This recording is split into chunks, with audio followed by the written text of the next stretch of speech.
to test their students using, in this state, the NECAP, the New England Common Assessment. So it's an assessment is not how we make progress, it's how we measure something. By having the same measure for all schools in New Hampshire, at least we have a common measure from which to compare school to school. Every measure has its flaws. What public charter schools have, it's a little bit of a different pressure, is that we can be, we do get more flexibility, but we have a lot more accountability.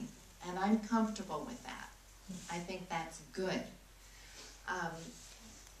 So the other point I want to make is testing does not improve teaching. I think that's a big contribution that many charter schools make to the teaching profession, is we can try things out on a small scale that can potentially make a big difference to the results we get with students. Actually, Cheryl, go ahead. Every child in the movie had a parent who supported his or her quest for education. I pulled my child out of first grade public school because of a child in her classroom who was utterly and absolutely out of control. Do charter schools have to keep those children? I suspect you get fewer of them because a parent would have to be invested enough to try. But do you have to keep those children who are absolutely horrifically behaved? Why are you shaking your head now? They're open enrollment. Any kid can go to charter school. Shaking is your problem. Oh, okay. No, I'm not. Sorry, I wasn't. No, I'm shaking my head. They're public schools, Yeah. so we have the same public obligations that the traditional public district schools do. So actually, that makes me think of my own thought with this is that also in the film, you know, it's these parents who are very passionate about their children's education, and then they go to the great lengths of in the film.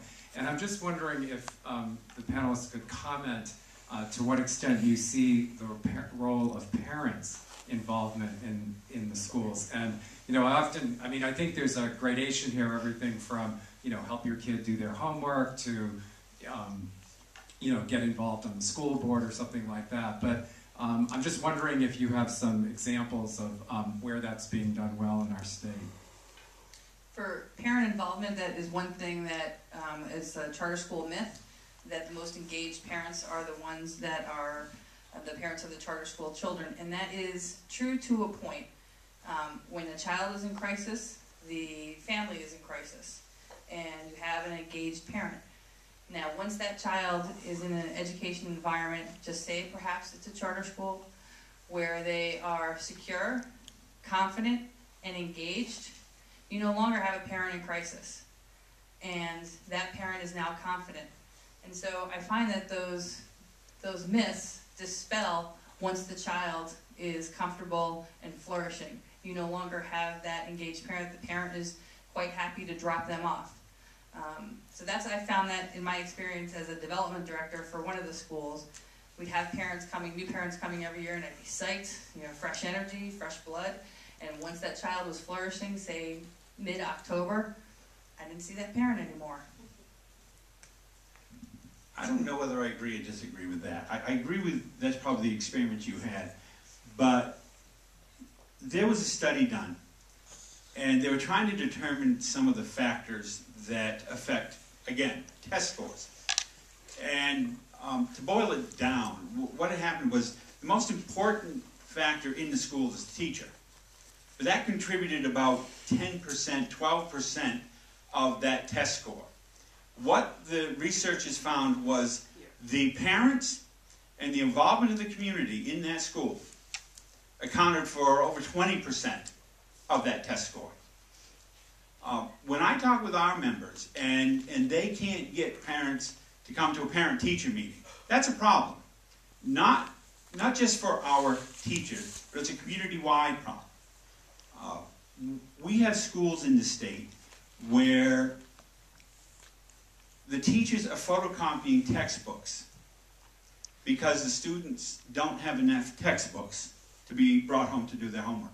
There was a district in this state that hired a teacher to teach computer graphics to high school students. And he was paid from the textbook account. This is the same school that was photocopying math textbooks so that the students could do the math homework. And I want to tell you something. This teacher who was paid from the textbook account to teach computer graphics, when he walked in the classroom, the school could not even afford computers. And it was a class in how to use computers for graphic design.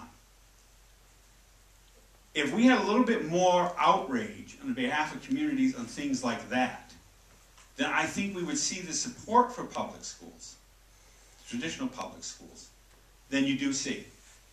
But I don't think we've reached that level yet in this state. We don't have in many areas in this state those huge urban problems that were in that movie. But we do have them in places. We have them in the city of Manchester, where how many different dialects are taught, are spoken in that school? I think the system is 78 different dialects. And yet we have people that want to cut funding to teach students English. That doesn't make sense to me. Beth, do you have particular parent engagement strategies at your school? Well, I do find that we are fortunate as a charter school to have a lot of good parent involvement. I do think that's a terrific factor. However, if we didn't have it, I'd have the same determination and the same, I believe we could achieve the same results. It would take more work. I don't know how you factor in, how those research scientists control for each of those factors. It would be fascinating for me to see.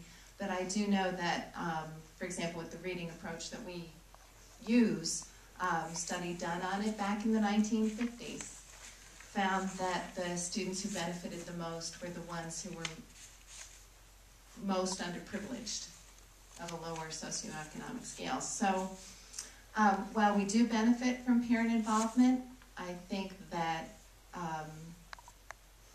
all public schools can get great results with students.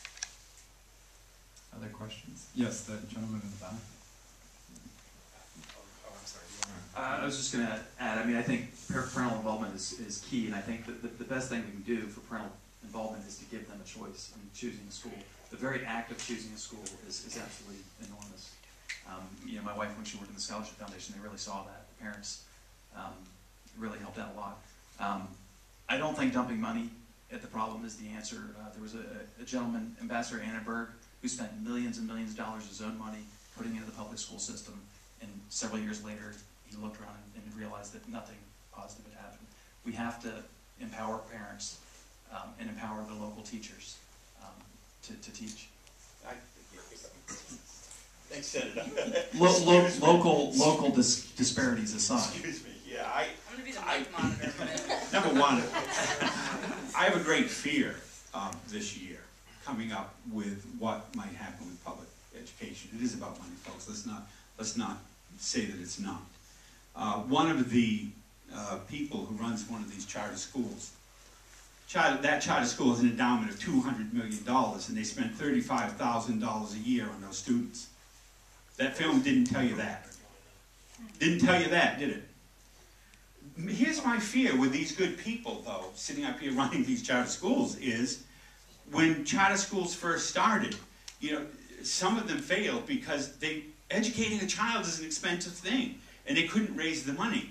And now that the state has made the determination that charter schools are going to be one of those areas where we're going to experiment with education so that children succeed, my concern is that you're going to fall back this next session when you watch the legislature reduce the state's commitment to each child in this state for public education.